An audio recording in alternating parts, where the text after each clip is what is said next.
right, like I said, I'm really excited about this one because these are two amazing coffees. When I cupped them earlier, these are the kind of coffees that just make you say, wow. So I've got a washed Ethiopia and a natural Ethiopia. I'm going to isolate.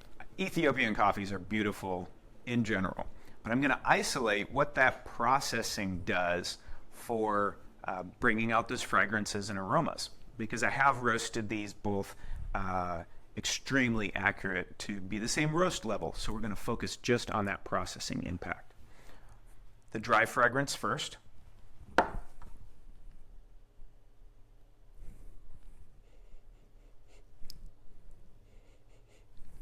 It's really sweet. It's like fresh grapes and soft, floral, herbal tea like qualities. That sounds stereotypical of an Ethiopian, but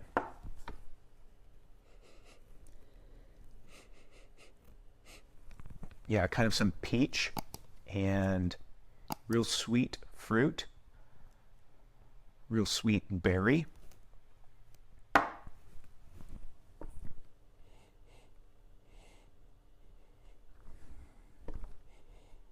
No, that's a different kind of sweetness.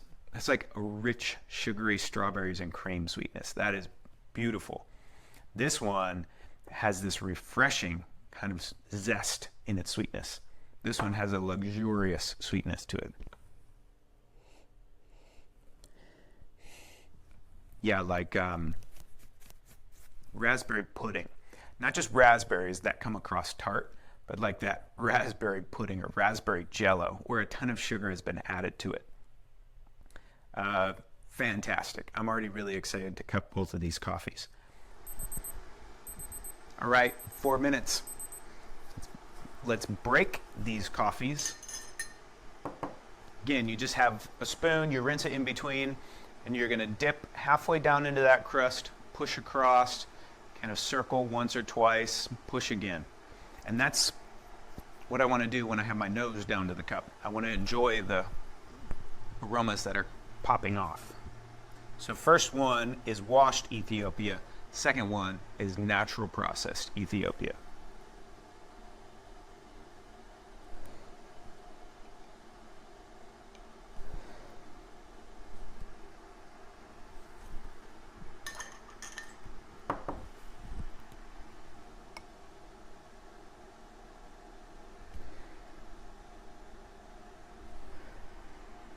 You can smell the underside of your spoon too. That the underside of that spoon gets covered in all kinds of coffee oils. Now, before COVID, cupping used to be a huge communal. It was a family event, and if someone broke the coffee before you, you could come around and you could just you could smell it still. You can get the aromas. But then if you swirled just the bottom of your spoon there, you pick up some of that nice coffee oil right onto the bottom there, some of the foam, and you smell that. We'll talk more about cupping in COVID eras in a future video, but for now, you'll probably just be doing this on your own with your exercise, with your practice kit.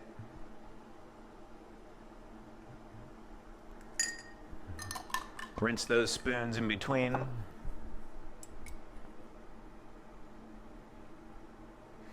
Now I'm sitting for the filming of this video, and you can do that. That's just fine. Normally a cupping table is actually this height. I built this table to be cupping table height so that you're just kind of bending over the bowls. You don't want a real low table. It's okay if I sit at this table because of the height, but you want to be able to stand to a table. There are, again, set standards.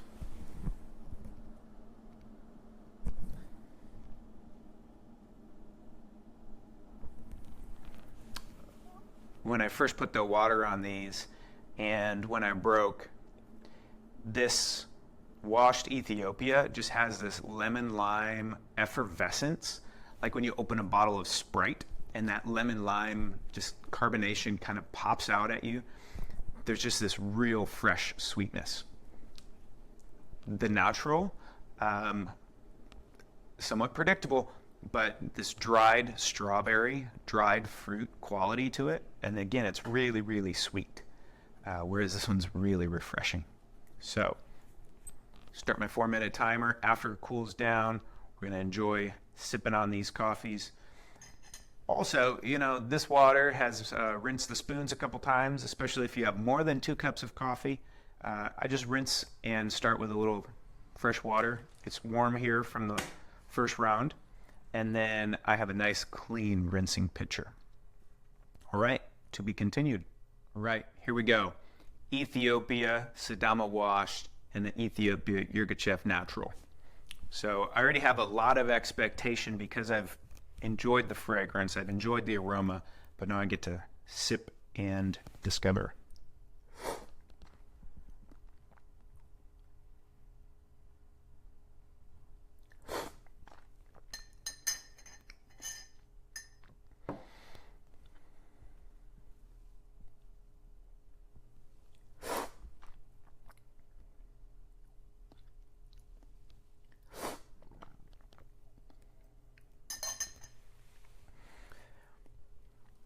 So, both of these coffees are beautiful, super sweet, everything I'd expect. But the first one, in comparison with the second one, it's really easy to have these A-B conversations because you can say, this one is more this, or this one has more of this. Certainly that the acidity, the expectation of that acidity doesn't disappoint. Very high, clean, beautiful acid. There are different types of acid, and we'll talk about those in the sensory coursework.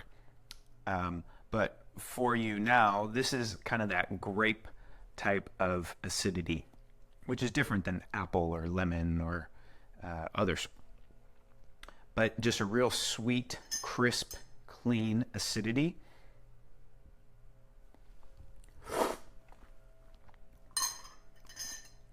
And it's this has a light, medium light body.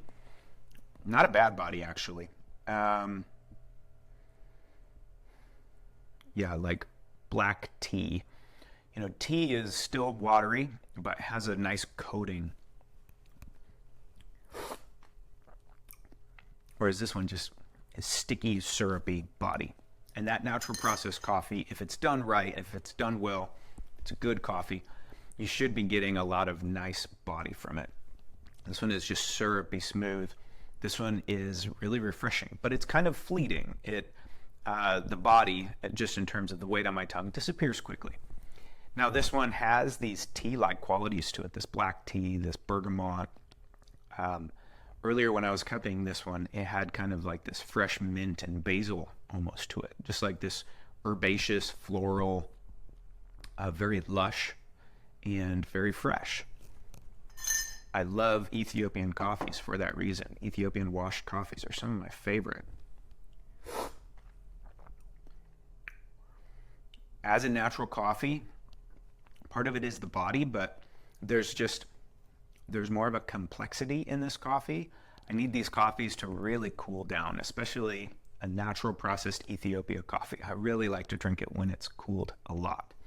And that's because all of those sweet flavors and the nuances really come out much more as it's cooled.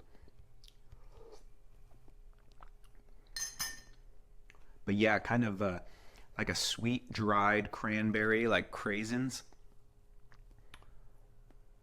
yellow raisins, really tasty. Dried fruit, sweet, big body.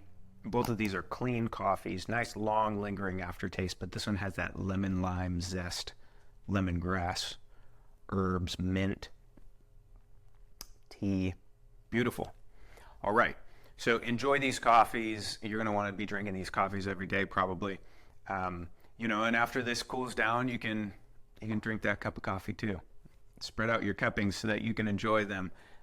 If you're like me and you do them back to back to back because I want to film, I want to teach, it's a shame I have to not drink all of this coffee, but if that was the case, I'd be drinking 8 cups of coffee.